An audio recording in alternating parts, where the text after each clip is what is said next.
Si è concluso positivamente con un'ampia e qualificata partecipazione di soggetti del mondo dell'agricoltura il progetto denominato ASPAS tenutosi presso l'agriturismo Vitanza a Naro.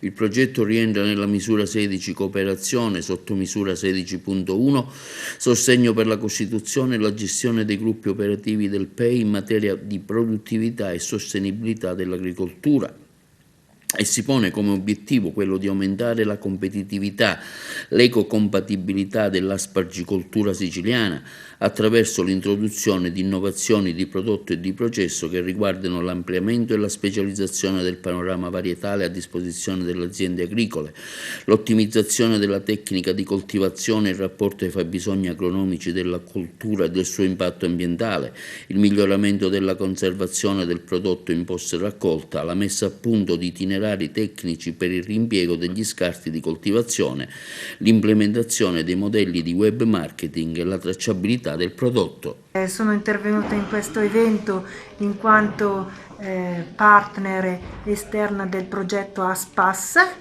e soprattutto come esperto nella coltura dell'aspargo, perché nel progetto di ASPAS il protagonista principale come orticola è l'aspargo, dove si vuole studiare, sviluppare e caratterizzare ibridi sperimentali per arrivare ad ottenere un ibrido che possa avere una valenza commerciale e quindi portare avanti il miglioramento genetico e l'innovazione varietali.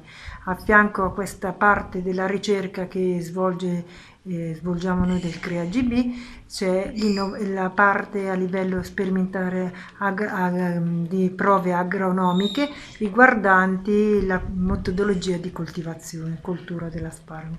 Ecco, lei stamattina insieme ad altri suoi colleghi ha fatto una visita ai campi qui presso la proprietà Giglia di Naro, una breve valutazione, come ha trovato l'esperimento? Presso la proprietà sia di Naro ma anche ieri quella di Scoglitti, dove sono stati impiantati in primavera di quest'anno i campi sperimentali. Abbiamo trovato dei campi in ottime condizioni, considerando che la difficoltà è stata proprio nel trasferire il materiale, le piantine vegetali prodotte a Montanaso Lombardo e farla arrivare qui in Sicilia per essere pronte, per essere impiantate nei campi, dove adesso le piante stanno molto bene, valuteremo. Quindi diciamo un esperimento positivo che sicuramente darà i suoi frutti? Sì, credo proprio di sì, sono ottimista. Per natura sono ottimista, ma lo spero anche per questo progetto in modo tale da valorizzare, dico, come ricercatrice in aspargo nel territorio in Sicilia, perché no, introdurre l'aspargo coltivato. So benissimo che i siciliani lo conoscono benissimo, l'aspargo selvatico, con caratteristiche molto differenti, sia di gusto ma anche da un punto di vista morfologico, e perché no, non far conoscere questo aspargo che forse per il gusto non può essere apprezzato, ma potrebbe diventare la Sicilia produttrice di aspargo, come la Puglia, perché la Puglia è la regione dove si ha maggiore produzione sul territorio nazionale. Ma innanzitutto tutti gli elementi che portano all'innovazione sono salutati positivamente dalla Federazione degli Agronomi. Peraltro il coinvolgimento sia di enti pubblici e di enti di ricerca, come nel caso in specie del CREA e dell'università, consentono di portare avanti iniziative che possono essere di ausilio a tutti i processi di innovazione in agricoltura. Anche in questo caso è stata ribadita la funzione e la presenza degli agronomi in collaborazione chiaramente con le aziende, elementi tutti utili che aiutano a determinare un futuro in termini anche di prospettive.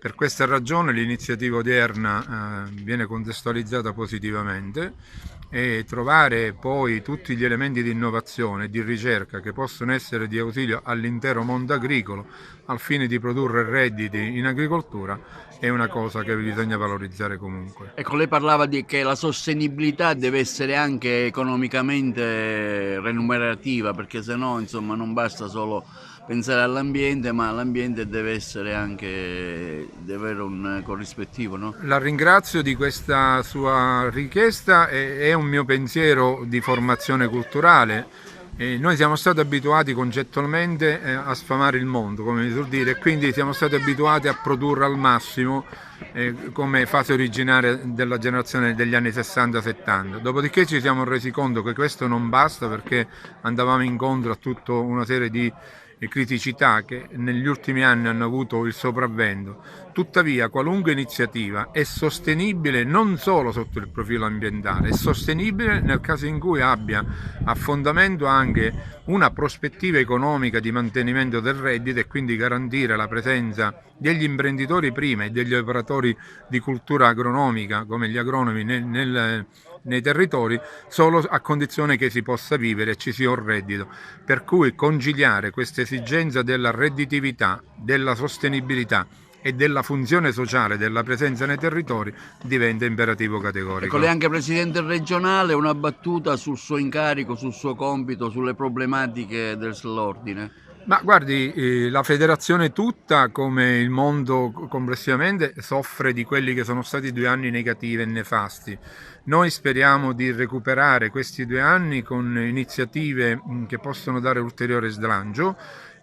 Abbiamo fiducia nel futuro, pensiamo di mettere in campo una diversa energia, proprio perché il Covid ha segnato in maniera particolare l'esperienza non solo sociale ma anche economica, per cui daremo forza e fiato alle nostre vele, sapendo che siamo di fronte a un mondo che si confronta con il resto della società, ma in questi vogliamo essere protagonisti. Iniziativa molto interessante, ho voluto raggiungere per dare il supporto agli amici che stanno lavorando a questo progetto sicuramente su un nuovo, diciamo, prodotto che sta nascendo nei nostri areali e sta sempre più crescendo. La cosa che mi ha colpito di più è che l'impresa ha cercato l'università per raggiungere questo tipo di obiettivo, quindi ben venga la ricerca guidata dall'impresa, ben venga la ricerca finanziata per l'impresa. Abbiamo apprezzato molto le parole del direttore Cartabellotta, che dice: mano agli agricoltori, tutto in mano agli agricoltori per segnare la via per il prossimo futuro. Ecco, come va il mondo dell'impresa agricola giovanile?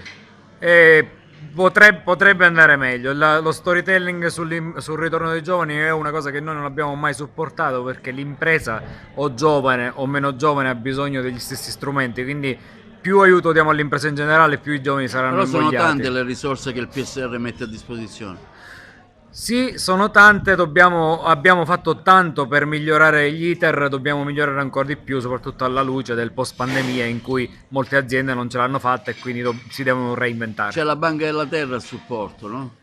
C'è una Banca della Terra a supporto, Ismea è un ottimo strumento, è un ottimo istituto. Noi lavoriamo spesso con loro per veicolare le nostre desiderie, abbiamo reso perfettibile, abbiamo reso più migliore quello strumento con qualche contributo, quindi sicuramente, diciamo, l'attenzione all'allargamento delle aziende è uno dei nostri obiettivi. Insomma, il post-Covid come lo vede per il settore? Lo vedo bene se prendiamo la palla al balzo, male se stiamo fermi.